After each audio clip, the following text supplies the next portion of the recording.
My correct people, not be small thing we dey see for this life my people. They say Ooni of Ife don react concerning this oyibo. You understand? As people dey talk and dey go, true true, Ooni of Ife don talk and say yes, if na im wife nko. He say get one poster wey dem write. He say no be she, no be Kabiyesi write am na wetin Kabiyesi come tell us say no be he write am. Allege my people, say no be he write that this thing wey dem write come out say make e stop, say no dey marry Kabiyesi.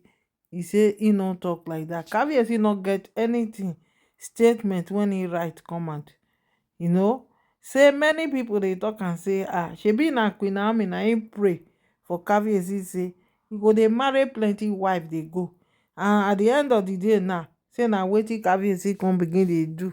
Say Queen Naomi na im don pray for her, and na the wife dem na im Kabiyesi dey pack dey follow body now. Say say the thing no be say the thing no be say e dey shock dem. E no shock dem at all, because na wetin Queen Naomi don tell Kabiyesi na im Kabiyesi dey do. So as I hear this one my people, the something e weak me and e shortalize me. No be small thing. My body shock. My body shock well well. Say wetin be all this kind thing. So my people, welcome to my channel. If you never subscribe, and may you share my video, and may you leave your comment to follow me for my Facebook page as Bose Corners blog, and may you dey like my video, leave your comment guys according to wetin you watch for here. My people, now Queen wetin be her name again, Queen Empress, when he say marry Kabiyesi 64 years ago, when be say we no know of recent now. Na people come say the way when Ooni of Ife take hide Olori Ashley, say almost the same way na Empress don do. So when Olori Ashley come and say him with Ooni of Ife they don engage, Ooni of Ife don engage am, and na true Ooni of Ife don engage am I saw it my people. Ooni of Ife engage Olori Ashley before he marry Queen Naomi, because of say Olori Ashley, make I no even talk there, because of say Olori Ashley dey bring some things come for table. And this lady now, when oyibo, when Africa oyibo, when Ooni of Ife, when she say na on for December time now, say she go home, because some people dey talk say shey she no dey, shey she dey go palace. She say yes na, she dey go palace na. She tell us say she dey go palace. He say December now she go travel, she go Nigeria. Na for that Nigeria now na dem wan do their marriage. No be the one wey dem do for Canada, wey be say dem just do am for registry.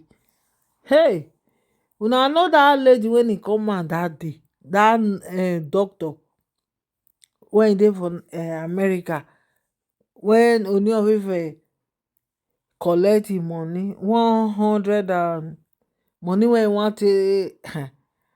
take build hospital for Nigeria, $180,000 na im Kabiyesi collect for im hand. You understand? When he come later on, he come tell the doctor say he go marry am, but as so you know say as he come say he go marry am, e no go the money, the doctor no go come see the money again, because Kabiyesi no build hospital for the woman. He no buy land for am, he no get wetin he do, he just collect the money. God, with those one now na im make na im make another doctor e don write e come cry come out. Na Kabiyesi come go write some note come out say he with am no get anything already. Na lie o. Kabiyesi don go beg. We hear say Kabiyesi don go beg am. Kabiyesi don go beg am and he promise to give am back the money. But many people come dey talk say the lady dey talk say if anything happen to am, say na Kabiyesi na him dem go hold. So me I no sure say Kabiyesi go fit do anything to dat lady. Say the come dey tell the lady say he wan marry am. Na business make am call am o. After Kabiyesi come change am say and dat lady na Ife for come o. The same place with Kabiyesi na im come for. She came from Ife. Na im the thing sef take dey shockalize me because of say dem come from the same place. So my people, make anything wey una dey do for dis life, make una dey think first too. Queen Naomi don pray for Kabiyesi say e go marry plenty women and e go born. Na wetin e don pray say e go marry plenty women. When Queen Naomi see say palace, all these Oloris, when dem begin come out one by one, Queen Naomi is surprised because where Queen Naomi dey stay, Kabiyesi no wan make Queen Naomi see the Oloris. All these Oloris when im come marry now, e no wan make Queen Naomi see am. So the place was so far and it's different. My people, this wetin Olori Empress no hide am again o. Say na im with Kabiyesi wan wear the same trouser December now. Kabiyesi wey no dey like to announce anything again. E no dey like to announce again o. But for this one e go announce am o. Because Olori Empress e no go gree Kabiyesi. This one now na so Olori Ashley no take gree. Kabiyesi say make dem no announce. Olori Ashley announce their marriage wella because e no wan send anybody anything.